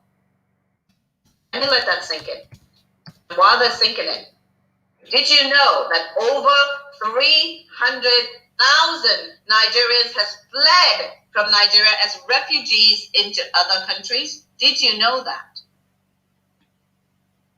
Did you know that over 4 million have been displaced from their lands and are living in IDP camps? Those are internally displaced people, and they are living in squalor while we're paying terrorists ransom money and not going after them.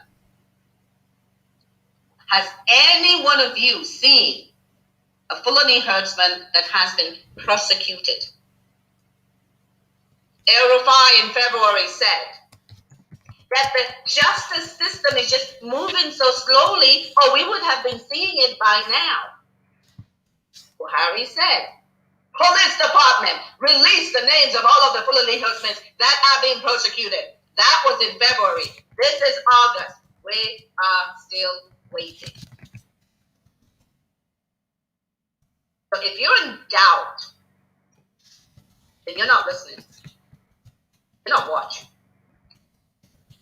You need to be crystal clear. Prof Akintoye read the letter a few years ago coming from the jihadists.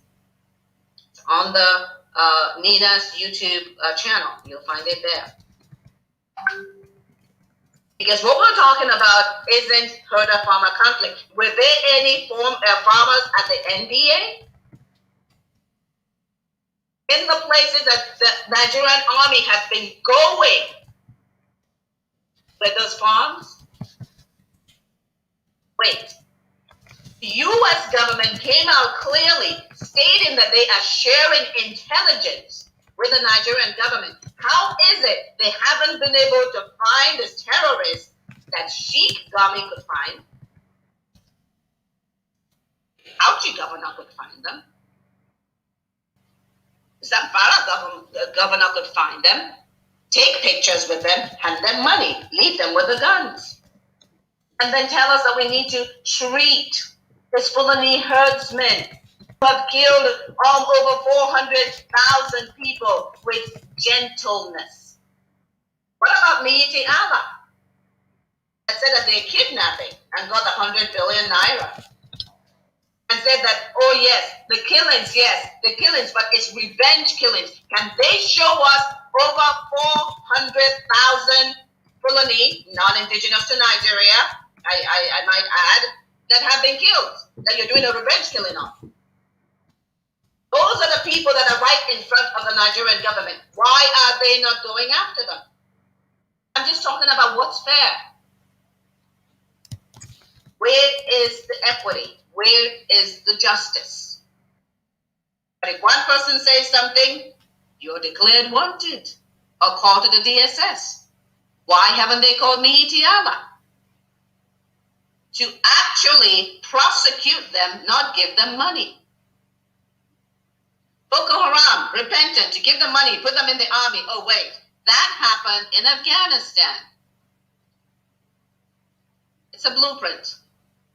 So if you're in any doubt, all we're here to do is to talk about what is actually happening. You come to your own conclusion. NINAS has identified the issue. It's the 1999 Constitution. We, the people, could not have made it. Why? Why would we, the people, as brilliant as we were, and still are, make a constitution where in chapter 2, we give ourselves all these benefits that we're going to get from the nation. But then in chapter 1, section 6, subsection 6C, we say, oh, wait, you can't enforce it.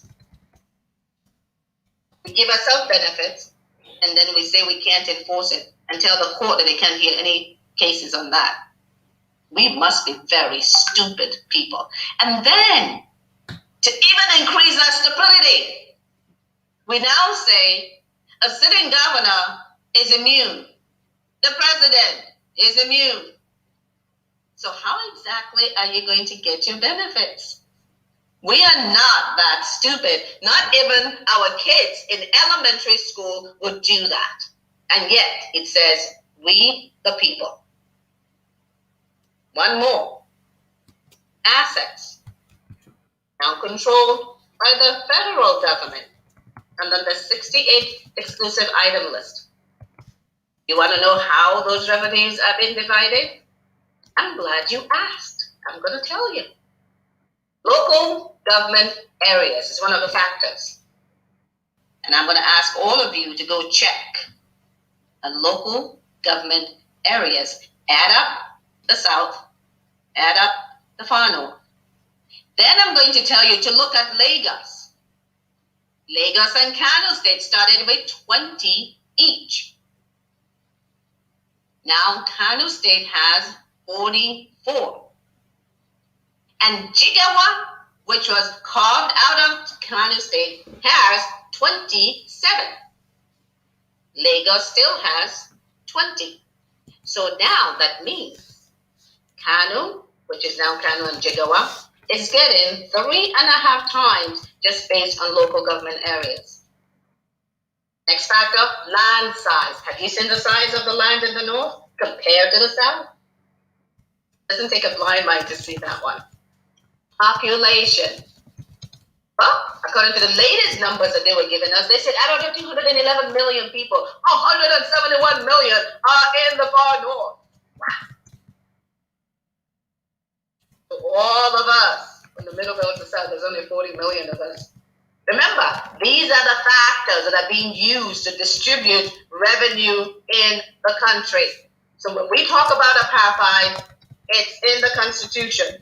Corruption, Constitution. Lack of good road, Constitution. Fulani herdsmen killing and not being prosecuted, Constitution. Because if we had a sovereignty, Constitution took away, we control who comes into our own space. Why are we telling you this? NINAS has the plan. And NINAS has done all the groundwork.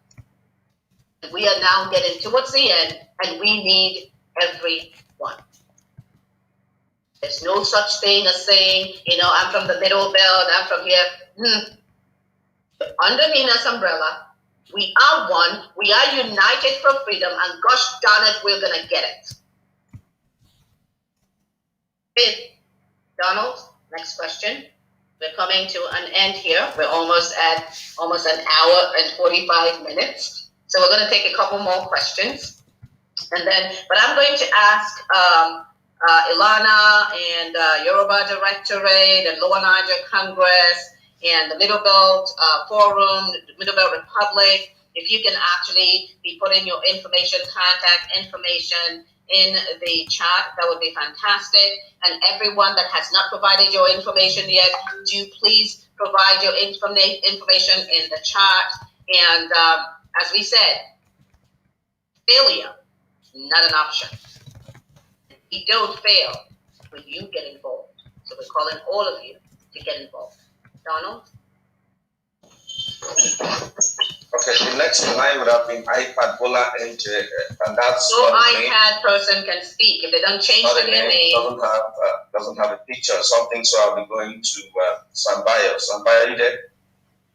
Unmute, please. Yeah, Bola, you need to show yourself. I'm good. Okay. You need to show yourself, Bola. Okay, I'll show my face. Okay, I'll show my face. Okay, Samboya, just hold on a second.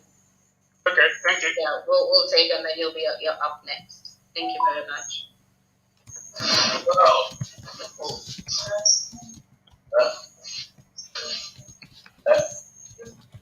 Okay, while we're waiting for Bola, we're gonna go ahead and have somebody go ahead. We'll just call you Bola once you get your picture up. Go ahead, somebody. Can you mute yourself? Justin? Okay. Yeah, thank you. Yeah, just a short question. I really appreciate this meeting. And the bit that worries me is this, which is what is going on in the Middle Belt. I know there's a lot of activities in the West, in the East, but the Middle Belt seems to be a bit, I don't know, there is a lot of killings in there. And my expectation is that they should be more active than either the West or the East because of what they are going through. I don't know if any of their leaders are here who will explain to us, or is there anything that needs to be done to get the Middle Belt more involved in this agitation? Thank you. Thank you very much for that question. I'm going to call on Nnadi to answer that question because he's had a lot of interactions. And Donald and I and Shehu, we've had a lot of interactions, from that front. A lot of people may not know what that is visibly, so we're going to talk a little bit about that. So Tony, if you're at a place where you can chat about that, if you can please unmute. He's driving, so it is quite possible. Okay, there he is. Thank you, Tony. He was asking about the Middle Belt and their engagement. Can you hear me, Tony? We're not able to hear you yet. Oh, okay. Sorry. I've got to my destination now. Just disembarking and all, So what was the question, please? The question is, the Middle Belt, there's a lot of killings right there, and it appears to them that the Middle Belt isn't getting involved, and what needs to be done to get them more involved. So I said we'll have you answer that because you've got a lot of involvement with them. Donald and I would add to that as well because we've been working a lot with them as well. So if you could please. The Middle Belt is fully involved, just as they're under siege.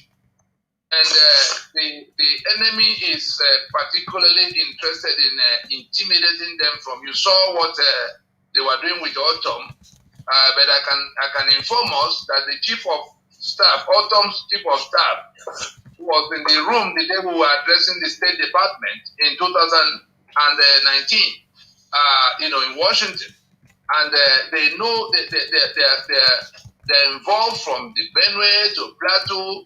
Jonathan, you saw Turaki, Professor Yusuf Turaki, the other day. They are under such a siege. They're under such a siege that is, you can't believe it, that these people are trying to make sure that they don't connect with us. Once they connect with us, the game is over. And they're making it as difficult as possible. At times, even in something as simple as a meeting like this, they will compromise. They will compromise the network around the area so that the people, the person or people, once they get to know, something will happen and it becomes difficult to connect. We found out after a few times. They are fully involved. All of our people who are from that part, from in the outside, in the diaspora, when we were doing our town halls, there was a day in Houston, I had to attend the chief meeting in Houston. I had to go to where they had gathered because there are people, had I think it was some media, some kind of get together that they already scheduled. And when they heard we were in town, because some of them who came to our town hall, they said, look, the other people don't seem to know anything. Welcome to. So I can assure you they're involved. They're going to get more and more involved, especially if their diaspora people begin to do the kind of things that other people are doing. They are in that stage.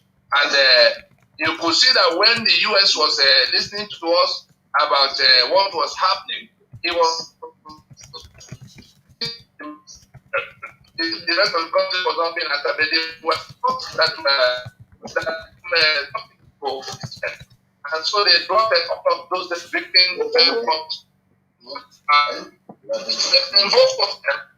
it's not about that at all. Yeah, that's my answer. Okay, thank you very much, Tony. And I'm going to call on Donald. If you can talk a little bit about, they're just going to focus on Clubhouse, for instance, and what's happening there, and also on the platforms, what's happening there. Donald, you need to unmute. I didn't know you were looking at what we've done in the Clubhouse. Yeah, the Clubhouse is such a place that have people from different locations in Nigeria and also outside the world. And we have different rooms and different houses, like the Middle Belt we're talking about. They have a forum, have a room where they converge, speak, and on about 2 occasions we've been invited to speak there, and they even had to go ahead to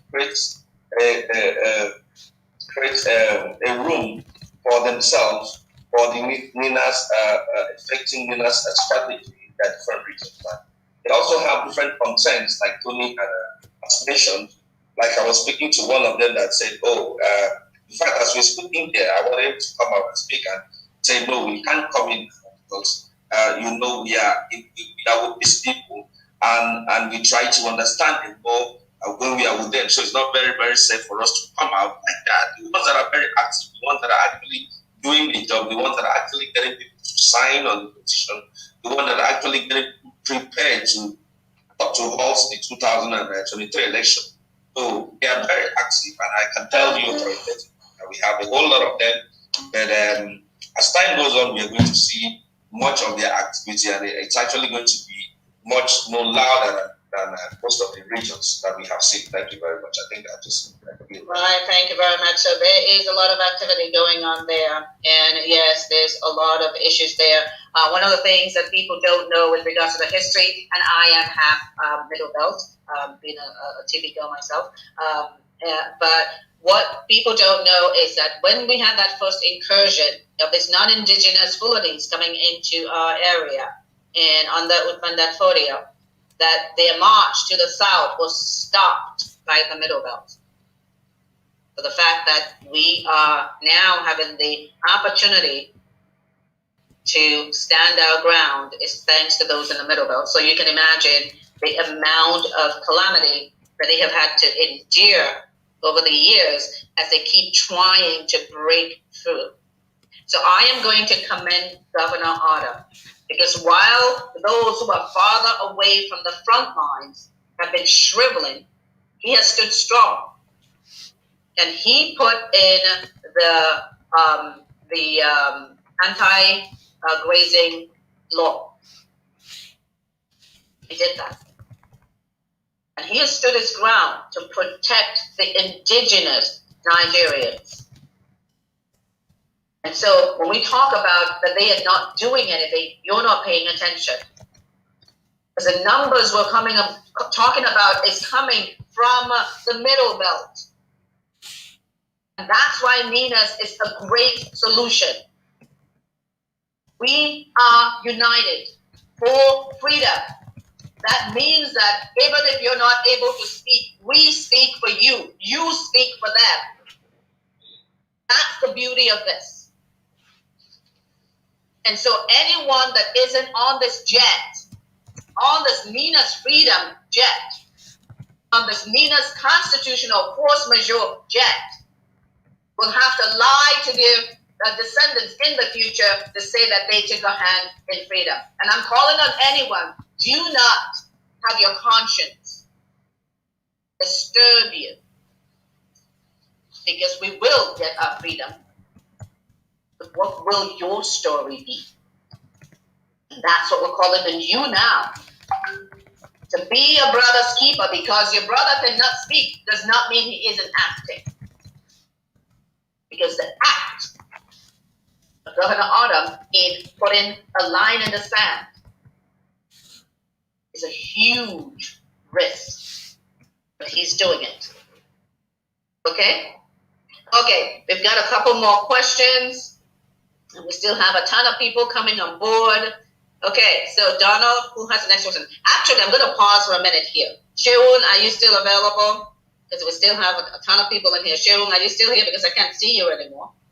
If you are here, if you can say something. So I know. Yes, I'm here. Awesome. So I'm going to call you up so you can talk about the Million Man March. Okay? So if you can give us some information about that, where are we going to be? What days are going to be the march? Who's working on it? You know, the fact that we have this collaboration of everyone, that would be fantastic. Yeah, thanks to everyone. And I want to believe this is the beginning of ending this meeting, you know. Kind of, we have been here for close to 2 hours, and then probably in another 5 minutes will be 2 hours. And we will only also summarize all that we have said concerning the Million March rally. Both from different, from all the components of NINAS. We know that we've all been doing one thing or the other. People have been working assiduously to ensure success to this great march ahead. The way I would want to say is a lot of things are still being put together, but of course, I think together we can win better. We have seen the working structure, we have seen cooperation among our leaders, and we have also resolved that the best way towards achieving greater impact is when we come together like this and work together. And we listen to what Tony said concerning organizing ourselves, the message that we want to convey, and so that at the end of it all, we will be seen as serious, you know, people that know what they are doing and what they are asking for. Lastly, I would just want to put out a number out here to all Yoruba self-determination leaders that are present. It's going to be a number to which we need to put our contacts, and so that we can have, you know, post meeting after this meeting, and so that we'll be able to come to a point of working together. We can now come back together as NINAS in there. All the team that have been working, so that we can harmonize what we have been doing together. So I will put it on the chat room. And I know, again, I want to say, you know, thank you for joining this meeting today. And this is just a signal that we are out there for a good success. And I pray that the Lord will reward everyone. So thank you. I'm going to put out the number out there, and then we'll harmonize everything together after the meeting. Thank you. Awesome. Thank you very much for that. Yes, everyone is coming together. And so if you're in the New York area, you need to put your information down so that we can reach you. If you are in international location and are coming, same situation. If you know people who are in the area, you need to be getting a hold of them. And of course, everybody knows putting a march together takes money. So do you please, you can get in contact with all the information that we're being provided in the chat, and we will be getting back to you as well with what the budget is and what the gap that we have that needs to be closed. Because freedom fighting is not done with pennies. So, and I know that all of you are quite successful and are looking to be part of this success. So we will be providing that information. We're only a little over 2 weeks to go to the march. And so everybody's working double time. And so we need all the resources, okay? Whatever it is that you can do. If you're a graphic designer, we need you. If you're a blogger, we need you. If you're on Instagram, we need you. If you're on Twitter, Facebook, YouTube, TikTok, we need you. If you have email, we need you. LinkedIn, we need you. Okay? On the ground, we absolutely need you. So everyone doing their part is what we need. There is the demand referendum petition, and I've posted it here. And Donald, if you can please post it out again. Everybody needs to be signing that petition. Getting their family to sign the petition. And those that don't have a device to sign, we have put it together in such a way that you can sign them up, okay? You can sign them up with their own information, not your information. You put your information for you, and then you put their information for them, okay? So that way we're capturing everyone. But you are important. You are critical to the success, because NINAS is about the people. And the people, that's you, that's me, that's us. And why is it so important for you to talk to people? Because knowledge is power, and power is freedom. We need to let our people know that government does not have the power. In actuality, government only operates on the power that the people have given them. But over the years, we have come to believe that the people don't have power. No, you have the power. But knowledge is what our people need to understand the power that they have and that they're going to use to drive to their freedom. So please be a knowledge bearer. Be a freedom knowledge bearer. Don't be selfish with it. Spread it out, because we need to go exponential. To sign the petition, I don't know, Donald, if you put it out there, and we are unfortunately at the end of this meeting. But Donald, if you can post the meeting ID for the next NINAS meeting, we're going to be talking about Afghanistan. We're going to be talking about the Million Man March and what impact that is going to have on the freedom, the freedom that we seek. We'll be looking at a little bit more detail about what happened in Afghanistan. And then we're going to add what happened in the NDA in Nigeria and start looking, because everyone needs to understand that could so easily be us. As Tony said, that's a frightening thought. So all of you on here that have questions, I'm afraid we're not going to be able to take those questions. But if you provided those in the chat, we will get to it in the next session. And Donald, if you can please post the information on the Zoom numbers, the ID, and the password. I know the password. It's NINAS in all caps. But if you can post the meeting ID, because we're going to go straight from this meeting to that meeting, and you can come to that meeting with your questions, because we'll still be talking about the Million Man March in Afghanistan, the NDA, and what that means for Nigeria. So have you had time to do that yet, Donald, to put in the meeting ID? And so, Shaun, I'm going to call on you if you have some last words for people while Donald is doing that, because we do need to start moving on to the next program here. So, Shaun, if you can say some words and of just exhortation and encouraging the people to be a part, that would be awesome. Donald, have you put? I'm not seeing it yet. Maybe you've done and I haven't seen it. But Shaun, go ahead. Yeah, thank you again for having me, Jane. Well, the message is we have been encouraged to form ourselves, to organize ourselves, and speak the language that the international community understands. And the more the merrier. It's only when we work together that we can achieve the greater impact. So my call is again to all of us to come to our big umbrella, which is NINAS, so that whatever we are doing piecemeal in our various schools, we can put them together, then we can achieve the greater impact. So thank you everybody for coming, and I want to believe very soon again, we are going to reorganize to brainstorm and cross-fertilize ideas again. Thank you, and God bless all. Absolutely. Thank you very much. And as we said, everyone is working together. We are going to transition to the next meeting The ID, I'm posting that information right now, and also posting the password. Please put your information in if we don't have it yet, so that we can reach you. But again, you can join us right after this meeting, because we are actually late setting up with that meeting, and so everyone is welcome, and we can continue this conversation there as well. Okay, so the password is going to be NINAS to the next meeting, and I am posting the ID, which is 893-7134-2519. Password NINAS.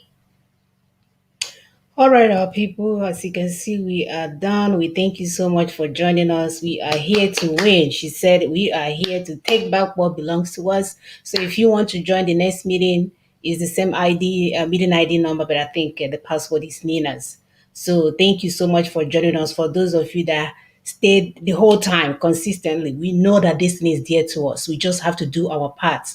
I know a lot of you could not see me. I was on that zooming my typing there. So one of the things that I kept writing over and over again is that freedom is not free. We need your talent. We need your treasure. We need your time. So don't ask how am I going to help? What can I do? I'm posting the LNC donate button down here. Give us some money. If you don't have money, if you don't have time, give us some money. It doesn't matter. Don't wait for it to be $500, or even if it's $5 that you can give to help this project. It's not free, my people. You guys were busy giving it to a radio ranter that was wearing Fendi outfit, and here we are wearing t-shirts. Bring the money now, so we can get home, because the Talibans are coming to the neighborhood near us. Hard is loose now. They are out like loose cannons. We don't know when they're going to land in the neighborhood party hall next to us with their AK-47. So this is not the time to be sentimental. Oh, I thought the other person is going to bring it. Nobody's bringing you nothing. No Appian way. You must do your part. No how we cheating. You cannot get away with the way you've been doing all along, and you keep succeeding. Please, we need to get out of that abomination called Nigeria. That we have to have that jailbreak. We need to go. So please help us any way that you can. Get in there and do your part. We have to go home. We need to go. Enough is enough. Who's goes in? So do your part. Again, the information is there. There's the LNC USA website. I just put the link in there again. Whenever you get a chance, come in and click on it. Put whatever you need to put. Please, my people, we need to go home. People have been doing this all along without coming out to say money, because we don't want people to be distracted. We know a lot of them have been cheated on the other side with money, and single-handedly, few of us have been working hard to fund this thing. But it has gotten enough now that if you're waiting for us to go and work 12 hours and come back and bring the money, the Taliban will show up. So we can't even afford to do that anymore. We don't have the time. If we did, we could have kept quiet and kept working extra shift to keep it going. But it has come to the time now that the US is no longer in Taliban. In Afghanistan, you see how they blew up the garden place this past Friday or Thursday. So we can't even wait anymore, because very soon they're coming out of their caves and heading towards your region, as the President Bubu already gave them the nation. So nobody is waiting for us anymore. Do your part, especially those of us in diaspora. I'm not even calling our brothers and sisters back home, because they are surviving. They are trying to make it. But for those of us in diaspora, we can spare $5, we can spare $10, we can spare $20, we can spare something. And the good news is that if you want to give a large amount, we have a tax, especially if you're here in the USA, a tax information that you can use to claim it back. So however way you want it, please. And then if you don't have, and you have an auntie or brother that do have, take the information and say they even have tax credits for it. We need to go, my people. Anything. We are not here to be your president.